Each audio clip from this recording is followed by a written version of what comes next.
بسم اللہ الرحمن الرحیم۔ اللہ کے نام سے جو رحمان اور رحیم ہے۔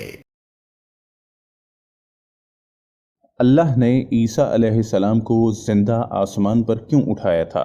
عیسیٰ علیہ السلام کو مسیح کہا جاتا ہے۔ اس کا مطلب ہے کثرت سے زمین کی سیاحت کرنے والا، یا اس کا معنی ہاتھ پھیرنے والا ہے، کیونکہ آپ ہاتھ پھیر کر اللہ کے حکم سے مریضوں کو شفایاب فرماتے تھے۔ آپ کی پیدائش اللہ تعالیٰ کا ایک بہت عظیم معجزہ ہے۔ اللہ تعالیٰ سورہ مریم آیت نمبر 16 سے 23 میں فرماتے ہیں، اس کتاب میں مریم کا بھی واقعہ بیان کیجیے جبکہ وہ اپنے گھر کے افراد سے الگ ہو کر ایک شرقی مکان میں آئیں اور ان لوگوں کی طرف سے پردہ کر لیا۔ پھر ہم نے اپنی روح کو ان کے پاس بھیجا، پس وہ ان کے سامنے پورا آدمی بن کر ظاہر ہوا۔ یہ کہنے لگیں، تجھ سے رحمان کی پناہ مانگتی ہوں اگر تو اللہ سے ڈرنے والا ہے۔ اس نے جواب دیا، میں تو اللہ کا بھیجا ہوا قاصد ہوں، تجھے ایک پاکیزہ لڑکا دینے آیا ہوں۔ کہنے لگیں، بھلا میرے ہاں بچہ کیسے ہو سکتا ہے؟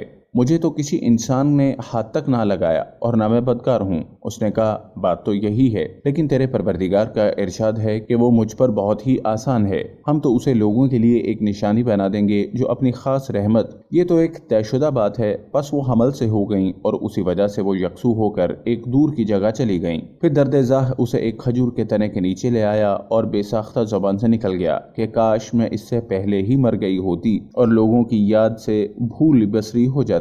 سیدہ مریم بہت عبادت گزار تھیں۔ انہوں نے اپنے اور لوگوں کے درمیان آڑ بنا لی تھی۔ انہیں کھانا بھی پردے کے پیچھے سے پکڑایا جاتا۔ اللہ تعالیٰ کی طرف سے بھی انہیں خاص رزق مل رہا تھا۔ اس حالت میں جبرائیل علیہ السلام ان کے پاس آئے۔ انہوں نے ان کے گریبان میں اللہ کے حکم سے پھونک ماری، اس سے انہیں حمل ٹھہر گیا۔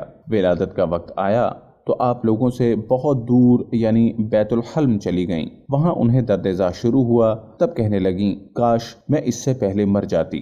اللہ تعالیٰ کی طرف سے ارشاد ہوا، سورہ مریم آیت نمبر 24 سے 28 میں ہے، اتنے میں اسے نیچے سے ہی آواز دی کہ آزردہ خاطر نہ ہو، تیرے رب نے تیرے پاؤں تلے ایک چشمہ جاری کر دیا ہے اور اس کھجور کے تنے کو اپنی طرف ہلا، یہ تیرے سامنے تر و تازہ پکی کھجوریں گرا دے گا۔ اب چین سے کھا پی اور آنکھیں ٹھنڈی رکھ۔ اگر تجھے کوئی انسان نظر پڑ جائے تو کہہ دینا، میں نے اللہ رحمان کے نام کا روزہ مان لکھا ہے، میں آج کسی شخص سے بات نہ کروں گی۔ اب عیسیٰ کو لیے ہوئے وہ اپنی قوم کے پاس آئیں۔ سب کہنے لگے، مریم تو نے بڑی بری حرکت کی ہے۔ اے ہارون کی بہن، نہ تو تیرا باپ برا آدمی تھا نہ تیری ماں بدکار عورت تھی۔ ہارون کی بہن مریم، یہاں ہارون سے مراد موسیٰ علیہ السلام کے بھائی ہارون علیہ السلام نہیں، بلکہ مریم علیہ السلام کے ایک بھائی کا نام ہارون تھا۔ قوم کی باتیں سن کر مریم علیہ السلام خاموش رہیں اور بچے کی طرف اشارہ کر دیا کہ اس سے بات کر لو۔ وہ کہنے لگے، بھلا گود کا بچہ کیسے بات کر سکتا ہے؟ سورہ مریم آیت نمبر 29 میں ہے۔ مریم نے اپنے بچے کی طرف اشارہ کیا۔ سب کہنے لگے، لو بھلا ہم گود کے بچے سے کیسے بات کریں؟ اس وقت عظیم معجزہ رونما ہوا۔ سورہ مریم آیت نمبر 30 سے 33 میں ہے، بچہ بول اٹھا، میں اللہ تعالیٰ کا بندہ ہوں، اس نے مجھے کتاب عطا فرمائی اور مجھے اپنا پیغمبر بنایا ہے، اور اس نے مجھے بابرکت کیا ہے جہاں بھی میں ہوں، اور اس نے مجھے نماز اور زکوٰۃ کا حکم دیا ہے جب تک بھی میں زندہ رہوں، اور اس نے مجھے اپنی والدہ کا خدمت گزار بنایا ہے اور مجھے سرکش اور بدبخت نہیں کیا، اور مجھ پر میری پیدائش کے دن اور میری موت کے دن اور جس دن کے میں دوبارہ زندہ کھڑا کیا جاؤں سلام ہی سلام ہے۔ اللہ تعالیٰ نے عیسیٰ علیہ السلام کی اس گفتگو کے بعد فرمایا، یہ ہے صحیح واقعہ عیسیٰ ابن مریم کا۔ یہی وہ حق بات ہے جس میں لوگ شک و شبہ میں مبتلا ہیں۔ اللہ تعالیٰ کے لیے اولاد کا ہونا لائق نہیں، وہ تو بالکل پاک ذات ہے۔ وہ تو جب کسی کام کے سر انجام دینے کا ارادہ کرتا ہے تو اسے کہہ دیتا ہے کہ ہو جا، وہ اسی وقت ہو جاتا ہے۔ میرا اور تم سب کا پروردگار صرف اللہ ہی ہے، تم سب اسی کی عبادت کرو، یہی سیدھی راہ ہے۔ اس طرح عیسیٰ علیہ السلام کی ولادت بغیر باپ کے ہوئی۔ اس معجزے کے بعد کئی فرقے گمراہ ہوئے اور کہا مریم اللہ تعالیٰ کی بیوی ہے۔ اس بات کی تردید کرتے ہوئے اللہ تعالیٰ سورہ الجن آیت نمبر 3 میں فرماتے ہیں، اور بے شک ہمارے رب کی بڑی بلند شان ہے، نہ کسی کو اپنی بیوی بنایا نہ بیٹا۔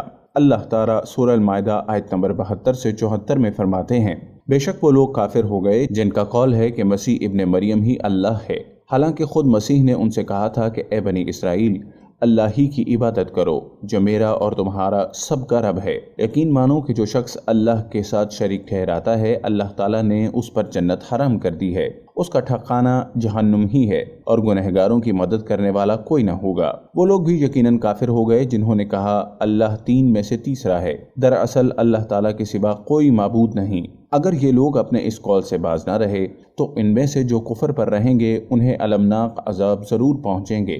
یہ لوگ اللہ تعالیٰ کی طرف کیوں نہیں جھکتے اور استغفار کیوں نہیں کرتے؟ اللہ تعالیٰ تو بہت ہی بخشنے والا بڑا مہربان ہے۔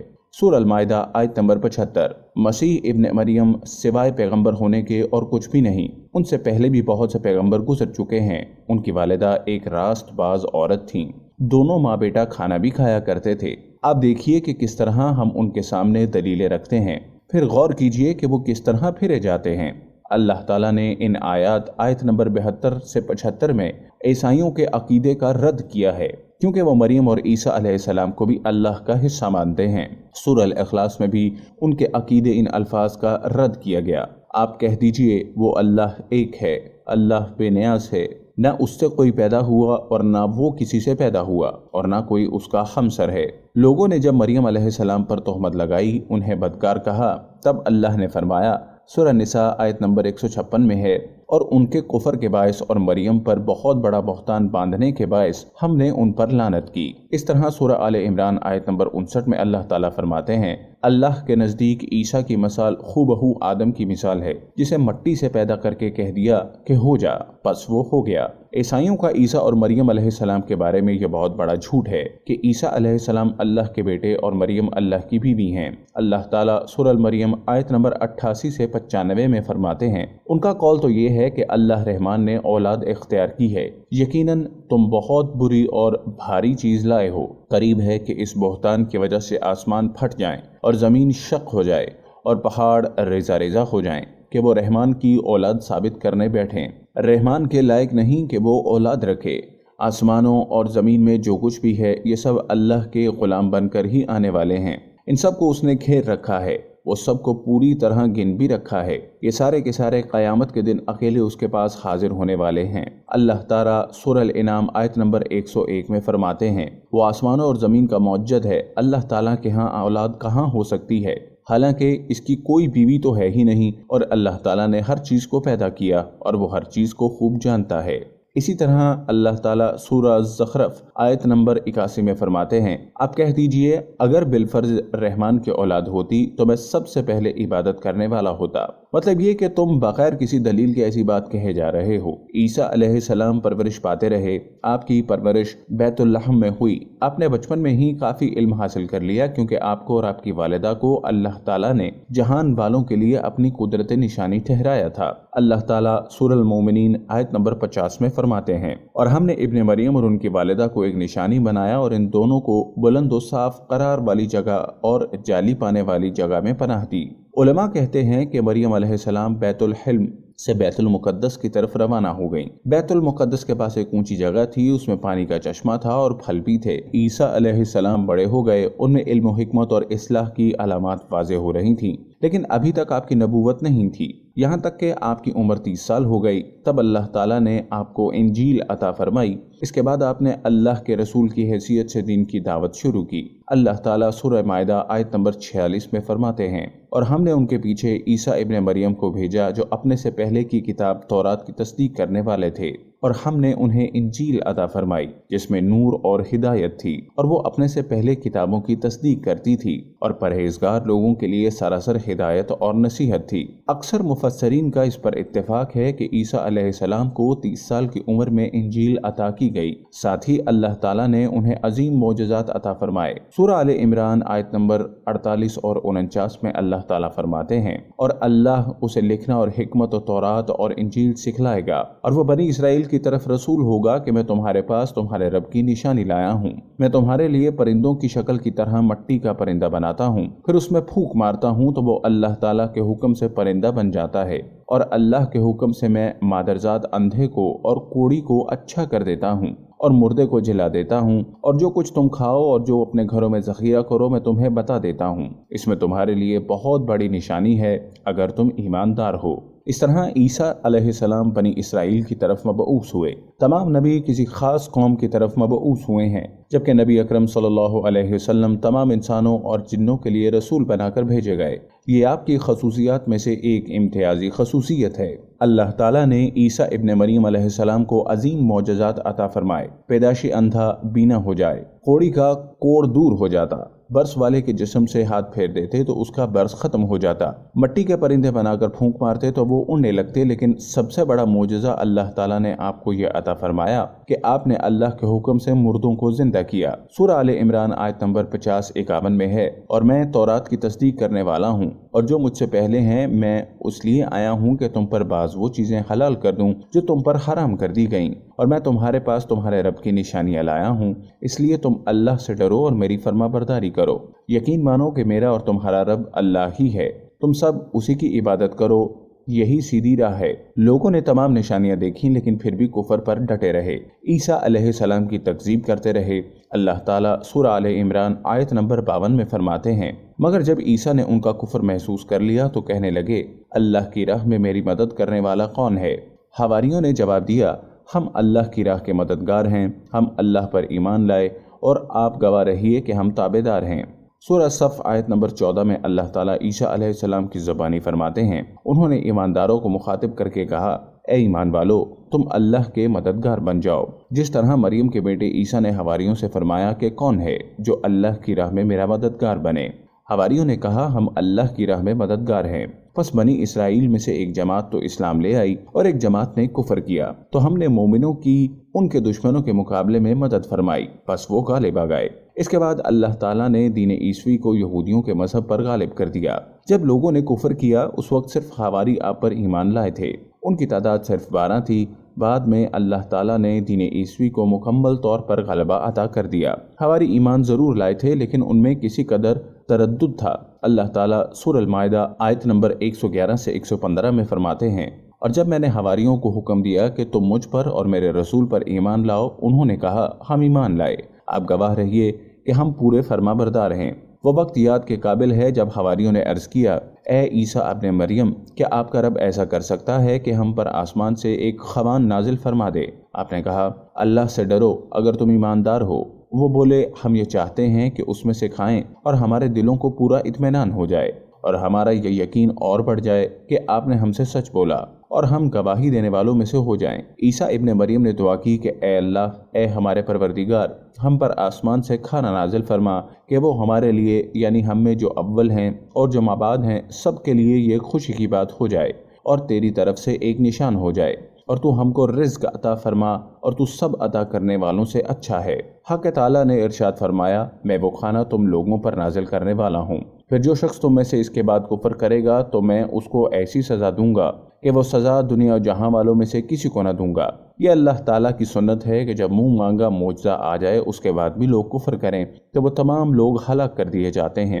آخر کار وہ کھانا اترنے لگا، انہوں نے اس کھانے کو کھایا اور ایمان پر قائم رہے، البتہ ان میں سے ایک نے خیانت کی۔ ان مسلسل معجزات کا لوگوں میں چرچا ہونے لگا۔ یہودی عالموں اور بادشاہوں کو اس بات کی فکر ستا رہی تھی کہ لوگ ان کی پیروی چھوڑ کر عیسیٰ ابن مریم کے پیروکار بن رہے ہیں، گویا ان کی حکومت ڈگمگا رہی تھی، دنیاوی بادشاہت بھی ہاتھ سے نکل رہی تھی اور دینی امور کی قیادت سے بھی ہاتھ دھونے پڑ رہے تھے۔ یہ صورتحال دیکھ کر یہودی عالم یہودی بادشاہ کے پاس گئے، اسے عیسیٰ علیہ السلام کے بارے میں خوفزدہ کرنے لگے، کہنے لگے، وہ خود کو یہود کا بادشاہ خیال کرتا ہے اور دعویٰ کر رہا ہے کہ جلد تم سے بادشاہت چھین لے گا۔ بادشاہ کو اپنی حکومت کی پڑ گئی، اس نے حکم دیا، اسے سولی پر چڑھا دو۔ اس وقت سزا کا یہی طریقہ تھا، آدمی کو قتل نہیں کرتے تھے، سولی پر چڑھا دیا کرتے تھے، ہاتھوں پیروں میں کیل ٹھوک دیے جاتے تھے، اسی حالت میں لٹکا ہوا وہ ختم ہو جاتا تھا۔ اس طرح یہودیوں نے عیسیٰ علیہ السلام کے قتل کا پروگرام بنایا۔ یہ آپ کے رسول بننے کے 3 سال بعد کی بات ہے۔ انجیل متی کے مطابق یہودیوں نے جس شخص کو عیسیٰ علیہ السلام کے خلاف اپارا تھا وہ روم کا گورنر تھا، اس کا نام اوتس بلاتس تھا۔ اس نے اپنے سپاہیوں کے ساتھ مل کر عیسیٰ علیہ السلام کو گرفتار کرنے کی سازش تیار کی اور عیسیٰ علیہ السلام کے ایک شاگرد یہودا اصغر یوتا کو 30 دینار پر جاسوسی کے لیے تیار کر لیا۔ ان دنوں عیسیٰ علیہ السلام مذہبی تہوار فصح منانے کے لیے بیت المقدس آئے ہوئے تھے۔ یہاں عیسیٰ علیہ السلام نے کھانا کھایا اور اپنے 11 شاگردوں سمیت شہر سے باہر کرسمنی نامی ایک جگہ پر رات گزارنے کے لیے تشریف لے گئے۔ پھر اپنے شاگردوں سے الگ ہو کر اللہ سے یوں دعا کی، اے میرے اللہ، اگر ہو سکے تو مجھ سے یہ پیالہ یعنی موت ٹل جائے۔ اس کے جواب میں تسلی نازل ہوئی۔ علماء کا اس پر اتفاق ہے کہ جب یہودی عیسیٰ علیہ السلام کے شاگرد یہودا اصغر یہودا کے رہنمائی پر وہاں پہنچے جہاں عیسیٰ علیہ السلام تھے، تو ان لوگوں نے عیسیٰ علیہ السلام اور ان حواریوں کا محاصرہ کر لیا۔ عین اسی وقت اللہ تعالیٰ نے عیسیٰ علیہ السلام کو آسمان پر اٹھا لیا اور مخبری کرنے والے عیسیٰ علیہ السلام کے شاگرد یہودا پر عیسیٰ علیہ السلام کی مشابہت ڈال دی گئی۔ چنانچہ حکومت کے اہلکار یہودیوں حتیٰ کہ حواریوں نے بھی اسی کو عیسیٰ سمجھ لیا اور اسی کو لے جا کر پھانسی پر چڑھا دیا، جیسا کہ سورہ نساء میں اللہ تعالیٰ فرماتے ہیں، اور اس وجہ سے بھی ہم نے ان پر لعنت کی جب انہوں نے کہا ہم نے مسیح ابن مریم جو کہ اللہ کا رسول ہے اسے قتل کیا ہے، حالانکہ نہ تو انہوں نے اسے قتل کیا نہ سولی دیا، لیکن ان کو شبہ پڑ گیا، اور جو لوگ اس میں اختلاف کر رہے ہیں وہ خود شک میں ہیں، انہیں حقیقت حال کا کچھ علم نہیں، محض ظن کے پیچھے لگے ہوئے ہیں، اور یہ یقینی بات ہے کہ انہوں نے عیسیٰ علیہ السلام کو قتل نہیں کیا تھا بلکہ اللہ نے اسے اپنی طرف اٹھا لیا تھا، اور اللہ بہت زور آور اور بہت حکمت والا ہے۔ عیسائی اور یہودی اس بات پر متفق تھے کہ عیسیٰ علیہ السلام کو سولی پر چڑھا دیا گیا ہے، لیکن ان میں تھوڑا سا اختلاف تھا۔ یہودی کہتے تھے کہ وہ قتل ہو گئے ہیں، جبکہ عیسائی کہتے تھے کہ وہ 3 دن تک مردہ رہنے کے بعد زندہ ہو کر اور آسمان پر چلے گئے ہیں۔ اللہ تعالیٰ نے ان دونوں گروہوں کی تردید کرتے ہوئے فرمایا کہ یہ شک میں مبتلا ہیں، در حقیقت یہ لوگ عیسیٰ علیہ السلام کو گرفتار نہ کر سکے تھے۔ بہرحال عیسیٰ علیہ السلام کے آسمان پر اٹھائے جانے کے بعد یہود غالب آ گئے اور دین عیسوی کی اشاعت پر پابندی لگا دی۔ البتہ خفیہ طور پر لوگ اس دین سے آگاہی حاصل کرتے رہے اور یہ سلسلہ 240 سال تک یوں ہی چلتا رہا۔ اگر آپ کو ہماری ویڈیوز پسند آ رہی ہیں تو برائے مہربانی لائک بٹن کو پریس کرنا ہرگز مت بھولیے گا۔ کمنٹس کے ذریعے اپنی قیمتی آراء سے آگاہ کیجیے اور اس چینل کو سبسکرائب ضرور کیجیے۔